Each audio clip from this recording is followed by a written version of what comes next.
El pueblo de San Rafael del Cobre yacía en un valle estrecho entre montañas áridas en el estado de Chihuahua, un asentamiento de apenas 200 almas que sobrevivían cultivando maíz en terrazas talladas en las laderas y criando cabras que pastaban en los escasos parches de vegetación que el desierto permitía.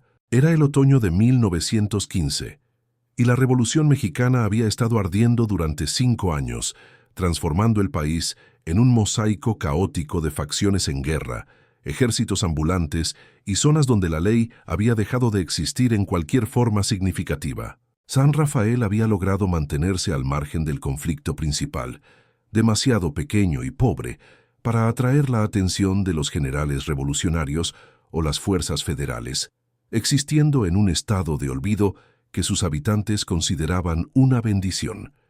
Pero esa bendición había terminado 6 meses atrás, cuando llegó Tomás Garza. Era un hombre de estatura extraordinariamente baja, apenas alcanzando 1 metro con 20 centímetros de altura, con un torso proporcionalmente grande y piernas cortas y arqueadas que lo hacían caminar con un balanceo distintivo. Su rostro era duro y angular, dominado por ojos oscuros que ardían con una inteligencia maliciosa y una boca que rara vez mostraba otra expresión que no fuera un rictus cruel. Vestía ropas que claramente habían sido robadas de hombres más grandes, ajustadas torpemente y atadas con cuerdas para que no se cayeran de su cuerpo pequeño pero musculoso. Tomás había aparecido en el pueblo montado en un burro robado, llevando una pistola que parecía desproporcionadamente grande en sus manos pequeñas y una bolsa de cuero que contenía monedas que nadie creía que hubiera ganado honestamente. Inicialmente, los habitantes del pueblo no sabían qué hacer con él.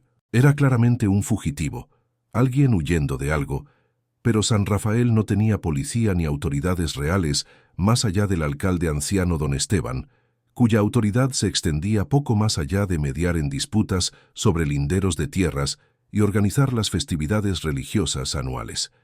Durante las primeras semanas, Tomás se comportó con relativa normalidad, alquilando una habitación en la posada del pueblo y pagando sus cuentas con las monedas de su bolsa. Pero gradualmente comenzó a revelar su verdadera naturaleza. Empezó con pequeñas crueldades que los habitantes del pueblo intentaban ignorar o racionalizar.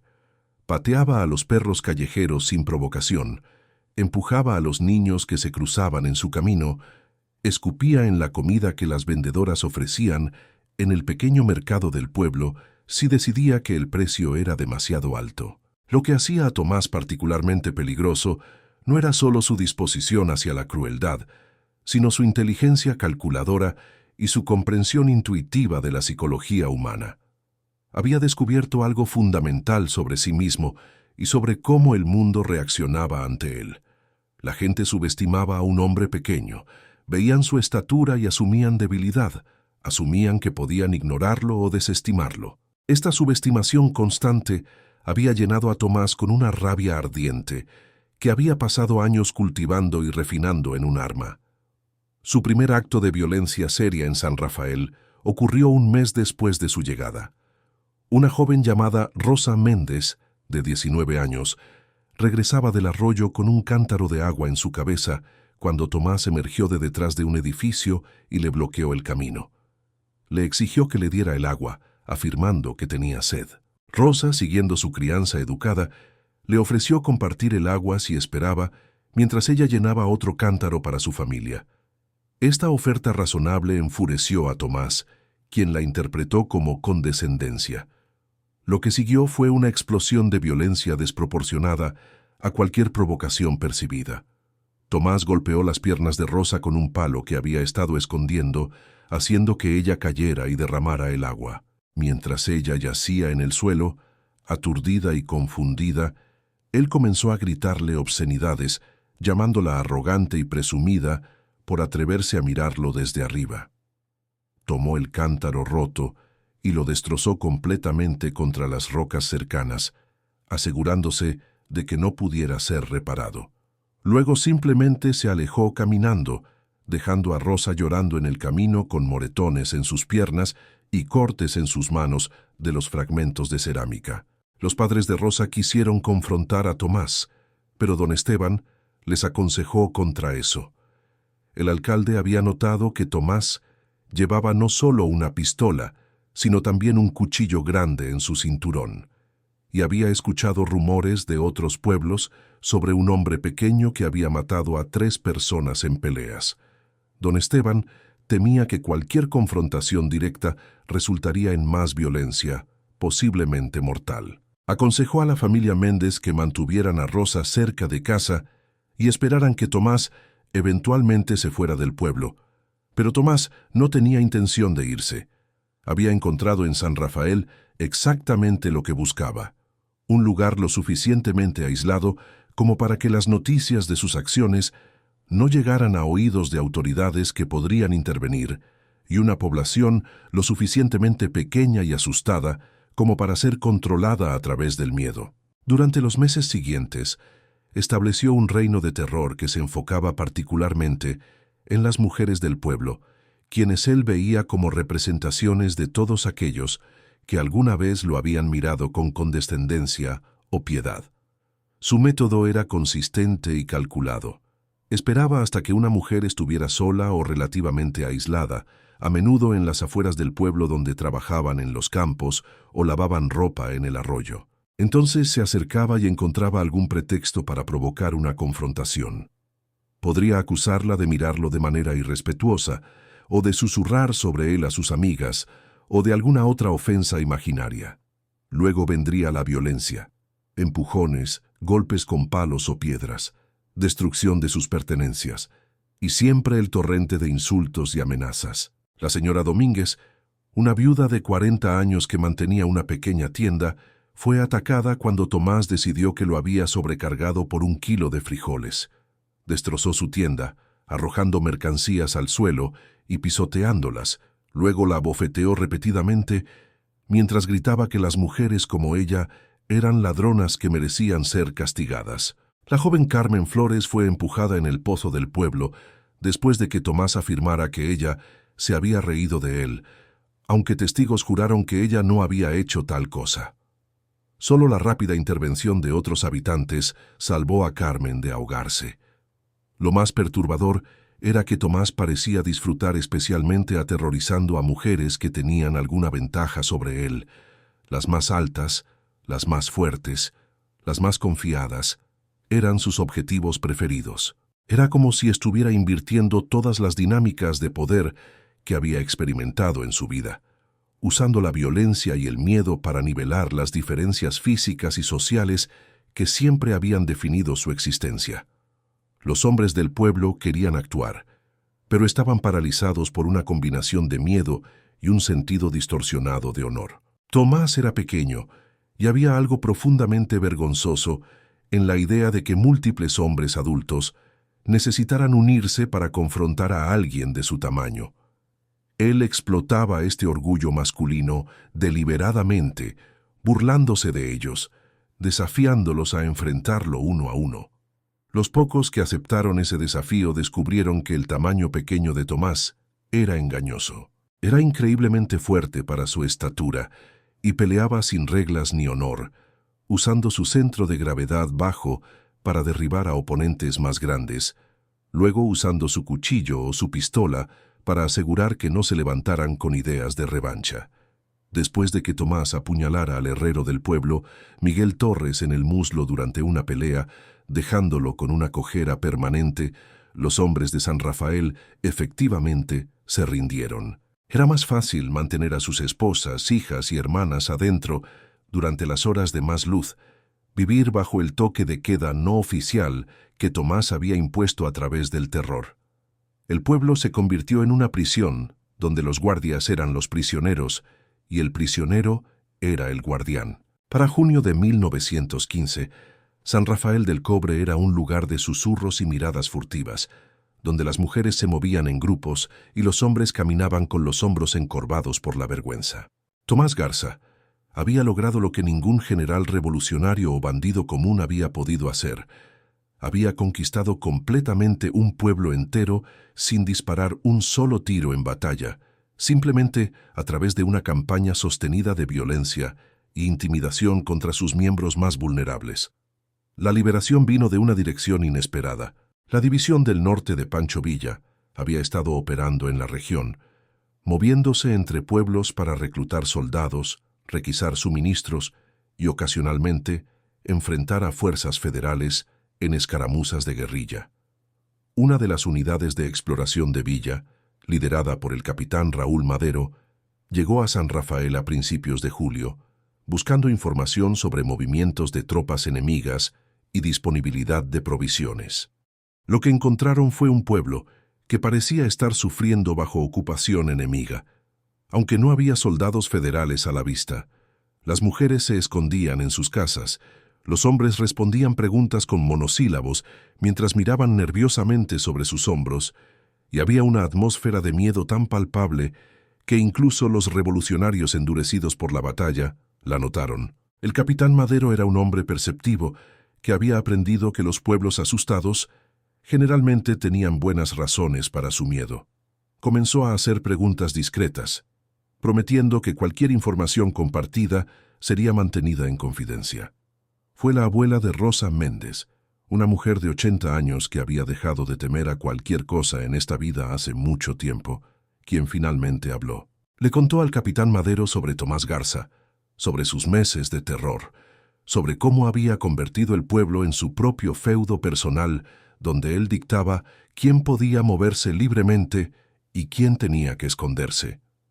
Describió los ataques, la violencia, las humillaciones que él infligía particularmente sobre las mujeres que se atrevían a vivir sus vidas sin su permiso. Madero escuchó con creciente furia e incredulidad. Era difícil para él comprender cómo un solo hombre, sin importar cuán violento, podía mantener a un pueblo entero como rehén. Pero mientras más escuchaba, más entendía la dinámica psicológica en juego. Tomás había identificado y explotado sistemáticamente cada debilidad en la estructura social del pueblo: el aislamiento, la falta de autoridad legal, el orgullo masculino que impedía la acción colectiva contra un oponente físicamente más pequeño, el miedo de que la intervención solo resultaría en más violencia contra sus seres queridos. El capitán envió un mensaje urgente al cuartel general de Villa, que estaba establecido temporalmente a 2 días de viaje al este. El mensaje describía la situación en San Rafael y solicitaba instrucciones. La respuesta llegó más rápido de lo esperado. Villa vendría personalmente. El general había escuchado sobre Tomás Garza antes, informes fragmentarios de otros pueblos donde un hombre pequeño había sembrado el terror antes de seguir adelante. Villa había estado buscando a este individuo durante meses, viendo en él no solo a un criminal común, sino a alguien cuyas acciones dañaban la reputación de la revolución en las áreas rurales. Pancho Villa llegó a San Rafael del Cobre con 50 jinetes 3 días después, cabalgando en la plaza del pueblo al atardecer, cuando el sol proyectaba sombras largas sobre las calles de tierra. El general tenía 37 años en ese momento, en el apogeo de su poder y fama, una figura legendaria cuyo nombre era conocido en todo México y más allá. Era un hombre grande, más de 1,80 m, con constitución robusta y presencia que llenaba cualquier espacio en el que entraba. Su bigote característico enmarcaba una boca que podía sonreír con calidez genuina o torcer en rabia en un instante. Villa desmontó y se paró en el centro de la plaza, sus manos en las caderas, y miró alrededor del pueblo con ojos que no perdían ningún detalle. Podía ver el miedo en las caras que se asomaban por las ventanas. Podía sentir la tensión en el aire. Ordenó a sus hombres que establecieran un perímetro, pero que no intimidaran a los habitantes del pueblo. Esto no era una requisa ni una ocupación. Era una operación de justicia. El capitán Madero llevó a Villa a la casa de don Esteban, donde el alcalde anciano finalmente contó toda la historia sin omitir nada. Villa escuchó en silencio, su expresión volviéndose más oscura con cada nuevo detalle de abuso y cobardía. Cuando don Esteban terminó, visiblemente aliviado de haber finalmente compartido la carga que había estado llevando, Villa habló con una voz que era tranquila, pero cargada de autoridad absoluta. Declaró que Tomás Garza sería capturado y juzgado por sus crímenes contra el pueblo de San Rafael. ordenó que todos los habitantes que hubieran sido víctimas de Tomás o testigos de sus ataques vinieran a la plaza al día siguiente al amanecer para dar testimonio formal. Habría un juicio, sería público, y se haría justicia de una manera que restauraría el honor del pueblo y demostraría que la revolución protegía a los débiles en lugar de explotarlos. Esa noche, los villistas establecieron guardias y comenzaron a buscar a Tomás, pero él había desaparecido. Alguien, quizás con intenciones de advertirlo o simplemente por miedo, le había informado sobre la llegada de Villa. Tomás había tomado su pistola, su cuchillo y lo que podía cargar, y había huido hacia las montañas que rodeaban el pueblo. Los soldados rastrearon sus huellas hasta donde terminaban en terreno rocoso, pero la oscuridad hizo imposible continuar la búsqueda. Villa no estaba preocupado. Conocía estas montañas, había crecido en región similar y sabía que un fugitivo solo con provisiones limitadas no podría sobrevivir mucho tiempo en ese terreno hostil. Más importante, estableció guardias en cada camino que salía del valle, asegurándose de que Tomás no pudiera escapar sin ser detectado. El pequeño hombre podría esconderse en las rocas durante días, pero eventualmente tendría que bajar en busca de agua y comida. Al amanecer del día siguiente, la plaza del pueblo se llenó con habitantes de San Rafael, muchos de ellos apareciendo en público por primera vez en meses sin miedo. Villa estableció un tribunal improvisado, sentándose en una silla simple mientras uno de sus oficiales educados, el teniente Flores, quien había sido abogado antes de la Revolución, tomaba notas de los testimonios. Uno por uno, las víctimas de Tomás contaron sus historias. Rosa Méndez describió el ataque en el camino del arroyo, mostrando las cicatrices que aún llevaba en sus manos. La señora Domínguez lloró mientras recordaba la destrucción de su tienda y las semanas de hambre que siguieron mientras intentaba reconstruir su inventario sin capital. Carmen Flores habló con voz temblorosa sobre ser empujada al pozo y el terror de pensar que se ahogaría mientras Tomás miraba desde arriba. El herrero Miguel Torres mostró su pierna dañada, explicando cómo la herida de cuchillo había cortado tendones que nunca sanaron correctamente. Los testimonios continuaron durante horas. Villa escuchó cada uno sin interrupción, su rostro una máscara de furia contenida. Cuando finalmente el último testigo terminó, el general se puso de pie y se dirigió a la multitud reunida. Su voz llevaba a través de la plaza, clara y resonante, cargada con la autoridad de alguien acostumbrado a comandar ejércitos. Declaró que Tomás Garza era culpable de múltiples crímenes contra el pueblo de San Rafael. Crímenes que violaban no solo las leyes escritas, sino las leyes fundamentales de decencia humana y respeto que cualquier sociedad civilizada requería. Más allá de las acciones del individuo, Villa vio en esta situación algo más profundo, una falla en el tejido social que la revolución estaba peleando para reparar. La revolución no era solo sobre redistribuir tierra o derrocar dictadores, era sobre crear un México donde los débiles no fueran victimizados por los fuertes, donde la justicia estuviera disponible para todos, no solo para aquellos con dinero o conexiones. Villa anunció una recompensa para cualquiera que ayudara en la captura de Tomás Garza. 100 pesos, una suma considerable que representaba varios meses de salario para un campesino. Más importante, prometió que él personalmente permanecería en San Rafael hasta que Tomás fuera capturado, sin importar cuánto tiempo tomara. No abandonaría al pueblo a su suerte como todos los demás habían hecho. Tomás duró 4 días en las montañas. El calor de julio era brutal durante el día y las noches eran sorprendentemente frías en esa altitud. Sin suministros adecuados y con los villistas patrullando todos los accesos al agua, su situación se volvió rápidamente desesperada. Intentó robar comida de una granja aislada en la ladera de la montaña, pero el granjero lo vio y disparó advertencias que alertaron a una patrulla villista cercana. La persecución final duró 3 horas, con Tomás corriendo a través del terreno rocoso con una agilidad nacida de la desesperación, mientras los jinetes villistas lo seguían. Su tamaño pequeño le dio ventajas en el terreno accidentado, Podía escabullirse a través de grietas y espacios donde hombres más grandes no podían seguir. Pero finalmente, sed, hambre y agotamiento lo alcanzaron. Tropezó en un campo de rocas sueltas, cayó mal y torció su tobillo severamente. Para cuando los villistas llegaron hasta él, estaba acurrucado detrás de una roca, su pistola en la mano pero sin fuerzas para levantarla.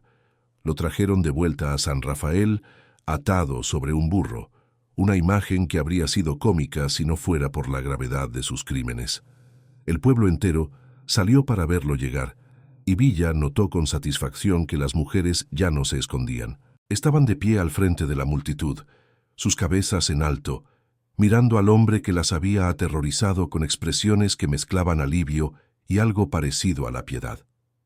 Tomás fue llevado ante Villa en la plaza, forzado a pararse, aunque su tobillo hinchado apenas lo sostenía.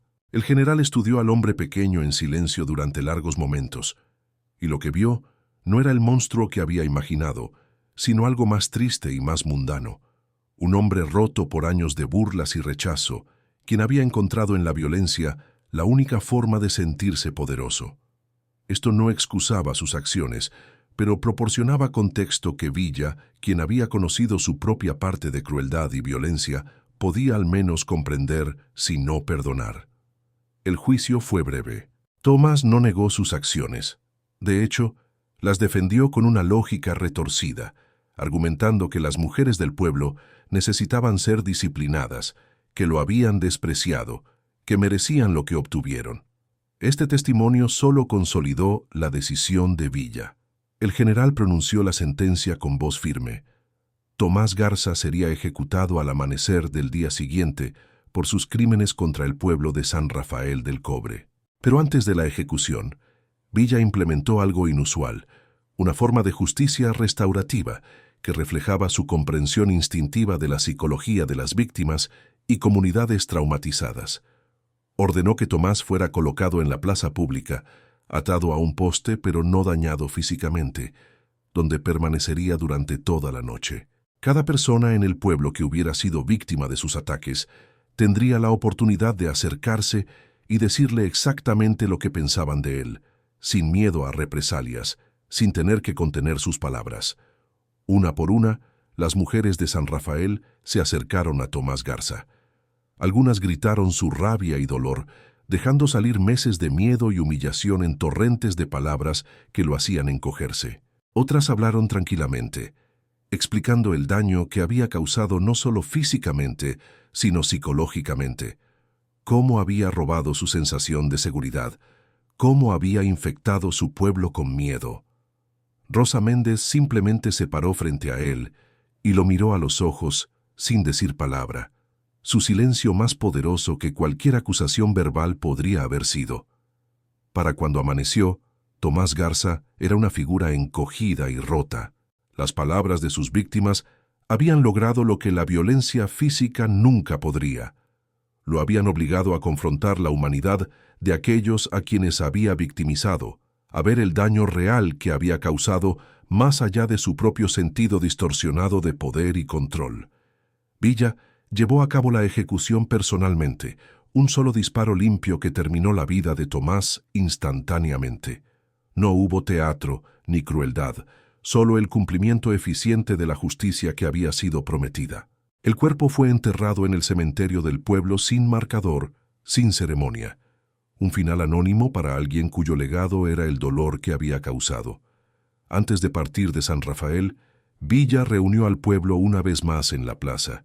Les habló sobre dignidad y comunidad, sobre la importancia de defender a los débiles incluso cuando el costo era alto. Reconoció que habían sido colocados en una situación imposible, pero también gentilmente los desafió a pensar en cómo podrían responder diferentemente si tal amenaza emergía nuevamente. Dejó 10 rifles y munición con don Esteban, junto con instrucciones de organizar una milicia del pueblo que pudiera proporcionar seguridad hasta que el gobierno legítimo se restableciera.